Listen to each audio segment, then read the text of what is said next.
I found out my wife was pregnant and the baby wasn't mine. It belonged to my younger brother. The betrayal hit like a sucker punch. Even worse, my mother knew the whole time and tried to hide it, apparently deciding I was the one who could handle the fallout because I had the steady job, the house, the future. The moment I confirmed the truth, I moved to file for divorce and laid out everything to my father. From there he took over. I'm 31 and work as a project manager at my dad's construction firm in Phoenix. I've been grinding since I was 15, starting at the bottom on job sites and working my way up. I make around $85,000 a year before bonuses, and I own the house I bought before we married. A house that's appreciated by nearly 6 figures. My ex, Elena, is 29 and a nurse making about $70,000 a year. We met while she was still in nursing school. Back then she seemed driven and focused, and I believed we wanted the same life.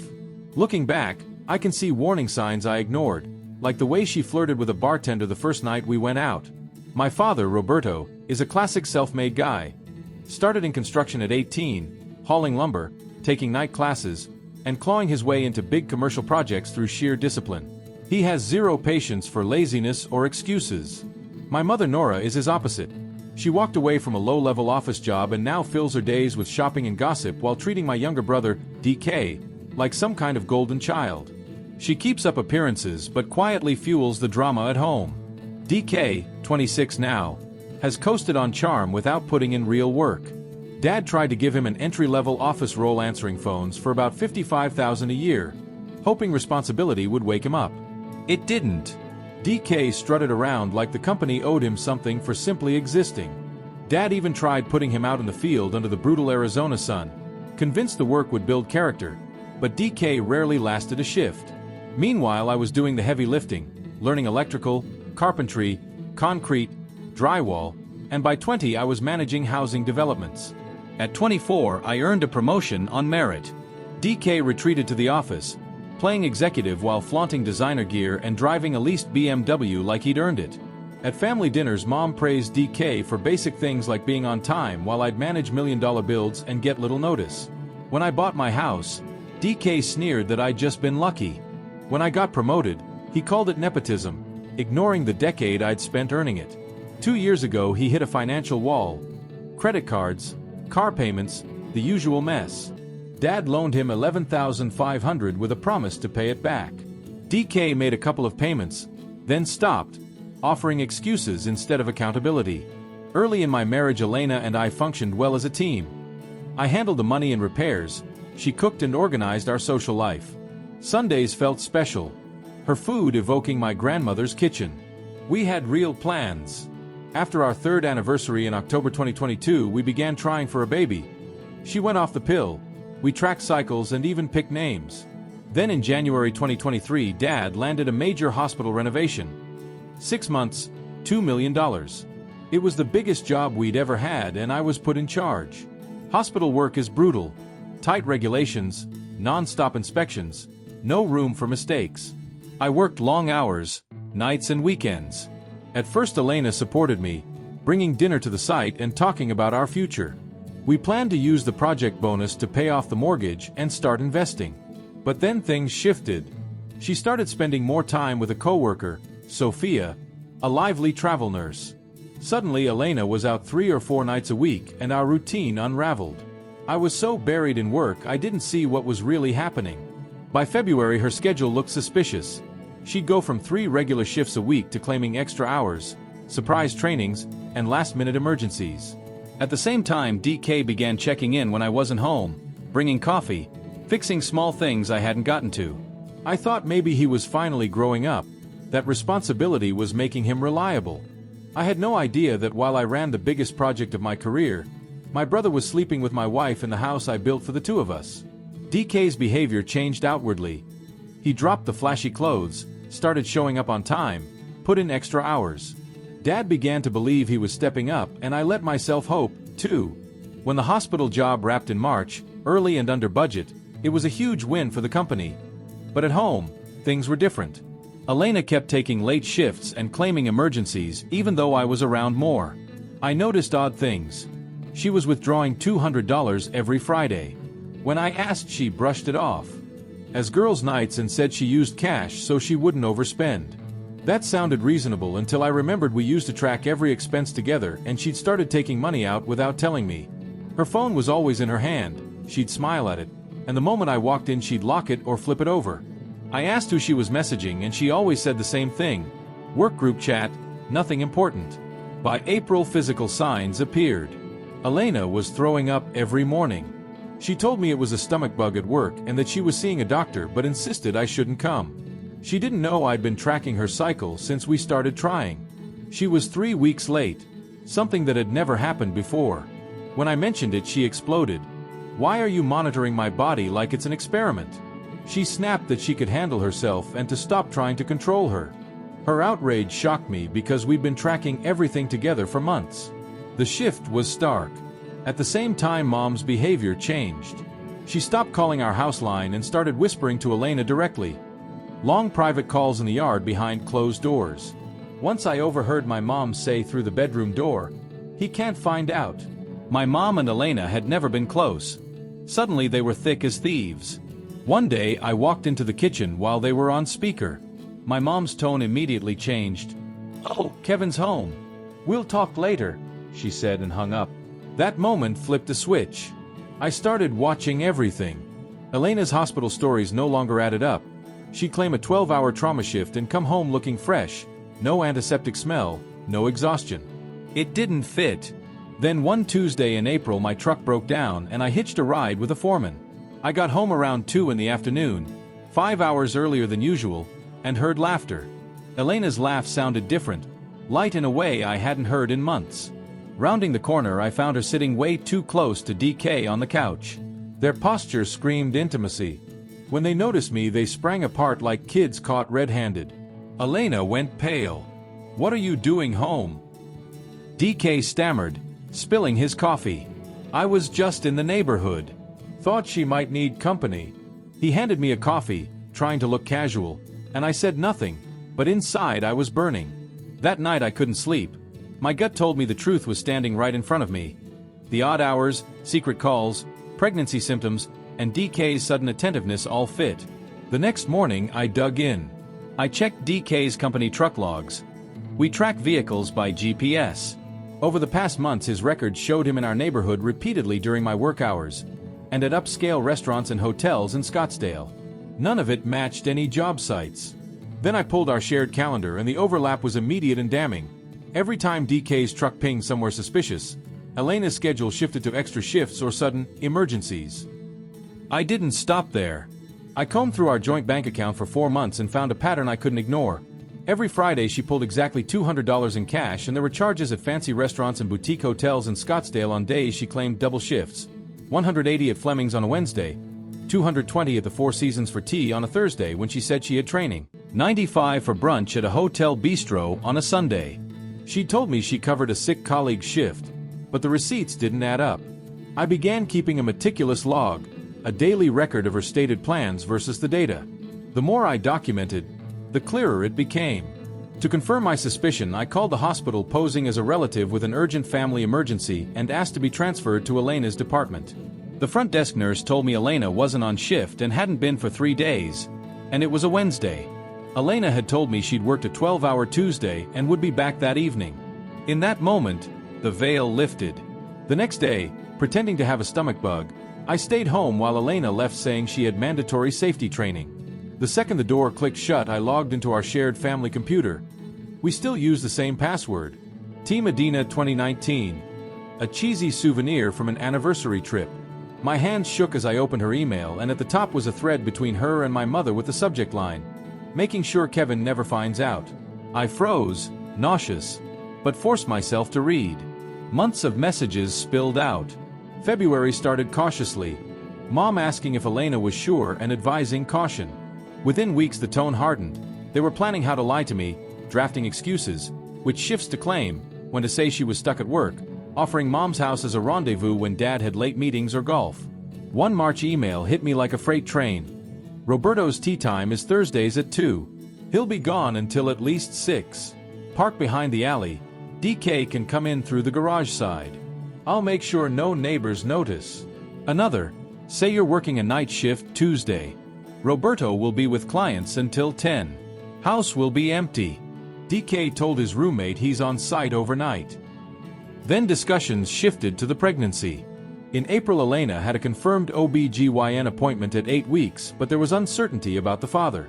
My mother's reply was cold. Doesn't matter. Let Kevin think the baby's his. He'll step up. DK isn't ready for a child. Kevin has the job, the house, the stability. He'll make a better father anyway. Another line read, Derek isn't built for responsibility. This works out best. You get security, DK stays free, Kevin gets what he wants. Elena pushed back, nervous about what would happen if I noticed the baby looked like DK or figured it out. Mom answered, We'll deal with that later. Keep him convinced everything's normal. Sleep with him enough to make the timeline plausible. I sat for hours reading, pulse racing, disbelief turning into a cold, focused clarity. My wife, my brother, my mother, all conspiring to construct a life for me built on lies. I copied every incriminating email, screenshot, and receipt, moved the files to a USB, and printed the worst. My hands trembled, but my mind was sharp. These people had been quietly dismantling my life for months, convinced I'd never see it coming. They thought they were clever. They weren't. I called my father. Dad, meet me at the office. Oh, it's urgent and I can't explain over the phone. 20 minutes later, I was in his office pouring out everything. Elena's affair, the pregnancy, DK's part, and my mother's role in coordinating it. My father sat silent for a long time, taking it in. When he finally spoke, his voice was eerily calm. This is war, he said. Meet me at Marcus's in 2 hours. Don't say a word. We'll lock this down legally first. Marcus Chun, our corporate attorney, was meticulous and ruthless in divorce cases. Dad had already alerted him and he cleared his schedule. In Marcus's office, we spread out the evidence like we were preparing for court. He reviewed emails, GPS logs, bank statements, restaurant receipts, and inconsistencies in Elena's supposed hospital shifts. After 20 minutes, he looked up and nodded. The house is untouchable. You bought it pre-marriage, and with what you brought me, we can move quickly to shield your assets. His advice was blunt. Move joint funds immediately, protect retirement accounts, document everything, and avoid confrontations until legal protections were in place.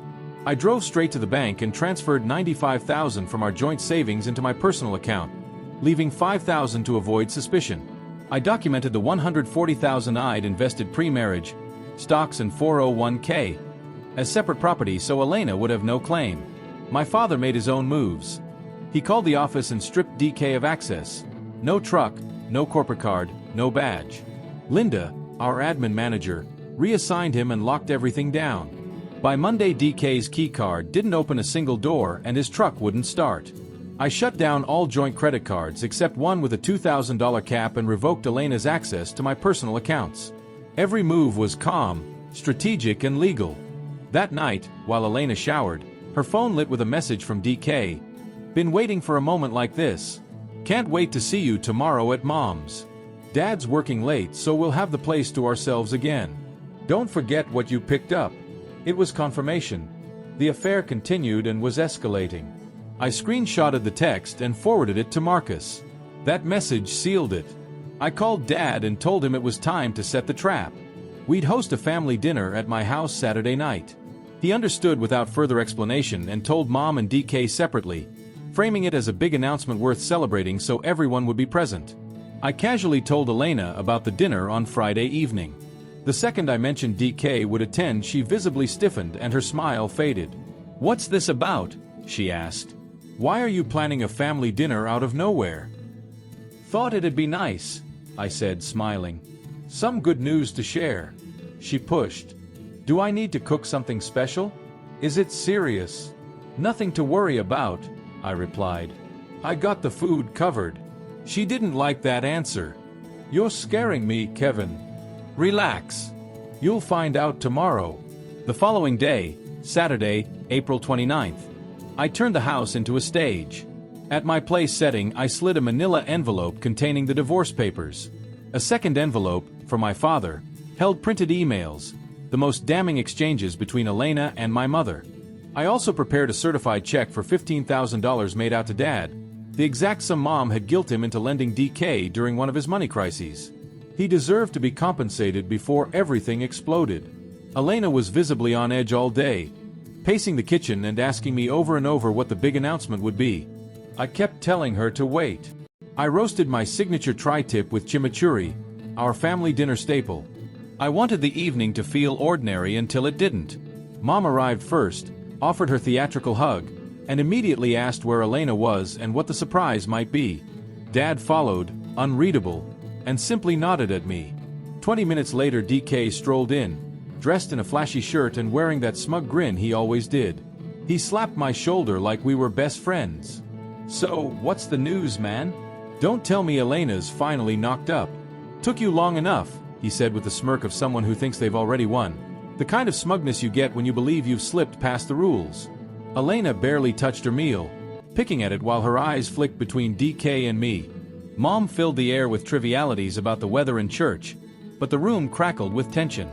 After plates were cleared, Dad raised his beer with a smile and said, "Well, son, you've got the floor. What's the news?"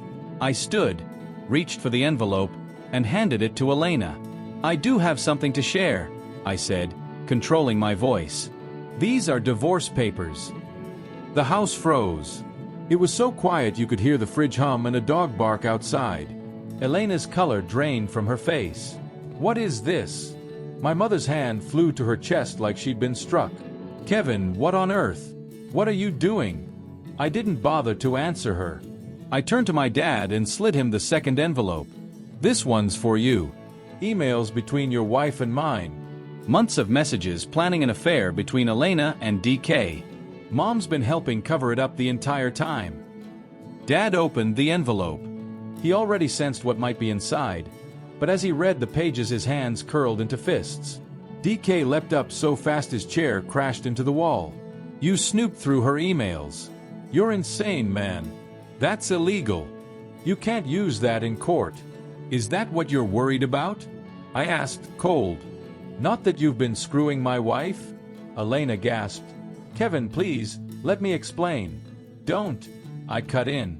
"We're done." My father flipped to the page where Mom had instructed Elena how to time her lies with his golf games. When Nora reached for the documents, he snatched them away. "Nora," he said, voice trembling with fury. "What on earth is this?" She stammered. "Roberto, I was trying to protect the family." "Protect it? You engineered its collapse." She tried to deflect. "She seduced DK. I was only trying to keep it from getting worse." DK actually laughed. "Come on, guys. Kevin works 70 hours a week. Elena needed attention. I just filled the gap." In that instant I realized I didn't need to yell or argue. They'd trapped themselves. All I needed to do was walk away and let their ruin speak. That was when I snapped. I crossed the table and hit him as hard as I could. I felt his nose cave under my fist. Blood splattered across his ridiculous designer shirt as he tumbled backward into the china cabinet. Mom screamed like someone was being murdered. Dad rose slowly, calm and terrifying. 6'1" and well over 200 pounds of controlled fury. "Get him out," he said, ice in his voice. DK groaned on the floor, blood soaking into the hardwood. "You can't be serious, Dad," he managed through clenched teeth. "I am serious. You're done here. Fired. Cut off. You are no longer my concern." Mom wailed. "Roberto, he's your child." Dad's reply was ruthless. "No, Kevin is my son. Blood doesn't mean a thing when you betray your own family." Elena collapsed into a heap of tears, choking. "Kevin, please. The baby could be yours. We'll get the test done. It doesn't change anything. You and we can fix this." I handed my father the check I'd prepared. "This is for the loan you gave him. The one he'll never pay back. You deserve better." He stared at the check, then at DK on the floor and at Mom trying to haul him up. His voice was ice. "Nora, get your coat. We're leaving. You and I need to have a long conversation." When they left, the house settled into a silence that felt louder than the chaos had. Broken plates littered the floor. A dining chair lay splintered. Blood stained the boards. The divorce papers still lay open on the table. Elena sat frozen, makeup smeared, eyes red. "What now?" she whispered. "Now," I said without feeling. You pack your things and get out. This house was mine before we were ever together. You have until tomorrow to find somewhere else." She didn't argue. She simply nodded and went upstairs to pack. I stayed put amid the wreckage of my life, but for the first time in months I felt clear, calm, free. The divorce moved quickly thanks to the evidence. Elena tried for alimony, but Marcus, our attorney, shut her down decisively. Given she was a full-time nurse with an income and because of the mountain of proof I had, her claim held no weight. Arizona may be a no-fault state, but infidelity still factors into asset division and support awards. In the end, she walked away with her clothes and her Honda Civic and nothing more. The DNA confirmed what I already knew: the child wasn't mine. Elena moved in with Sophia, the travel nurse who had conveniently covered for her fake shifts and helped orchestrate the scheme. From what I heard, Sophia grew tired of Elena's constant neediness. Elena cried, expected endless sympathy, and leaned on Sophia for money. Within 6 weeks, Sophia had kicked her out. Dad followed through on his promises that night. DK was fired, banned from job sites, and blacklisted across Phoenix construction circles. Dad made calls to industry contacts and the news spread fast.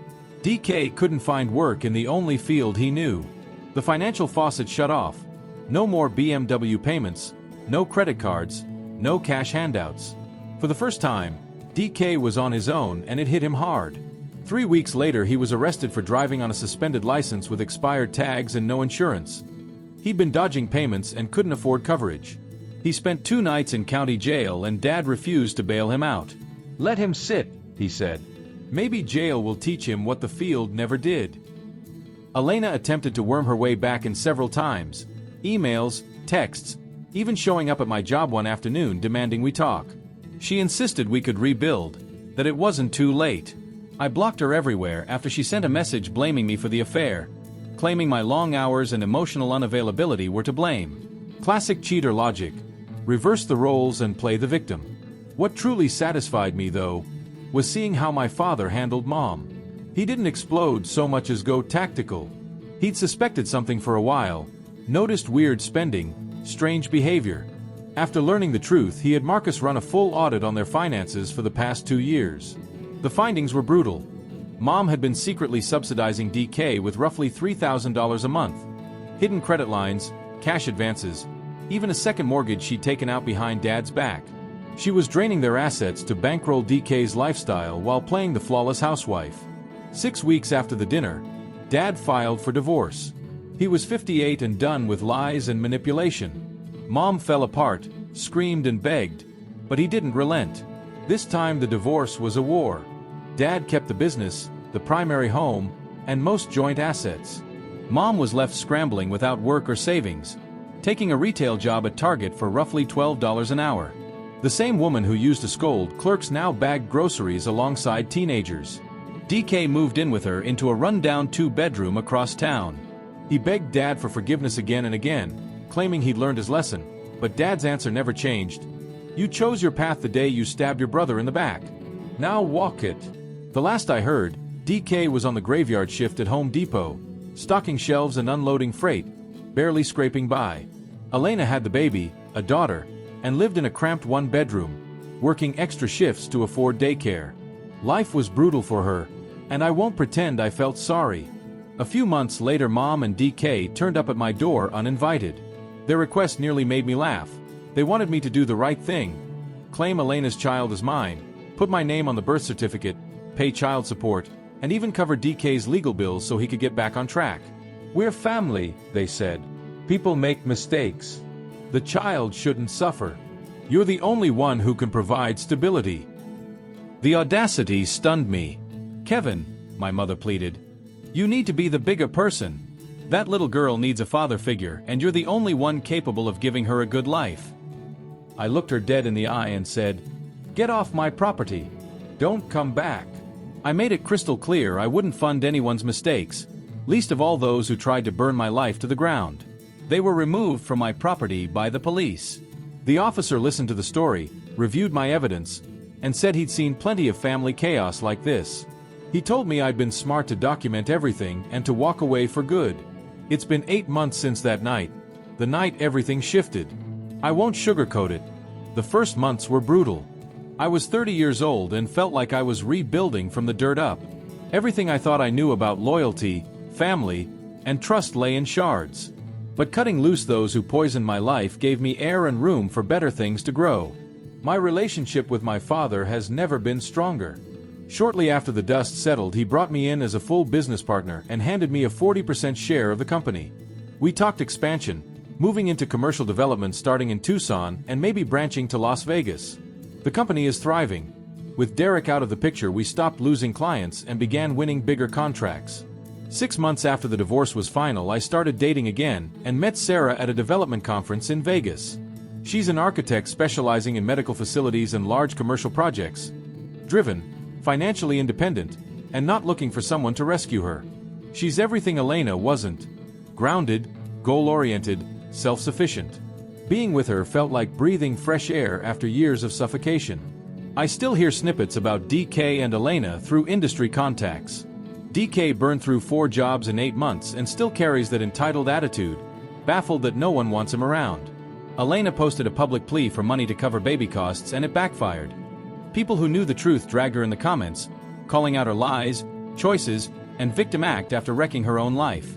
My mother tried a few weak attempts to contact Dad through mutual friends, asking to rebuild for the family's sake and begging him to relent. Each time he shut her down. You made your choice when you helped destroy Kevin's marriage. Now live with it. If there's one lesson I took from all this, it's one I wish I'd learned earlier. When people show you who they are, believe them. Don't keep giving them chances. Family isn't just DNA, it's having each other's backs, loyalty when it counts, respect when it's hard, and doing right even when no one's looking. DK and my mother failed that test spectacularly. My dad and I proved what family truly means. The sweetest justice wasn't confrontation or revenge, so much as watching their worlds crumble while mine finally stitched itself back together. Watching Derek struggle on minimum wage, Elena drown in the mess she made with no one left to manipulate, and seeing Mom face the consequences of pretending to be above others, that was justice. That, to me, was more than enough.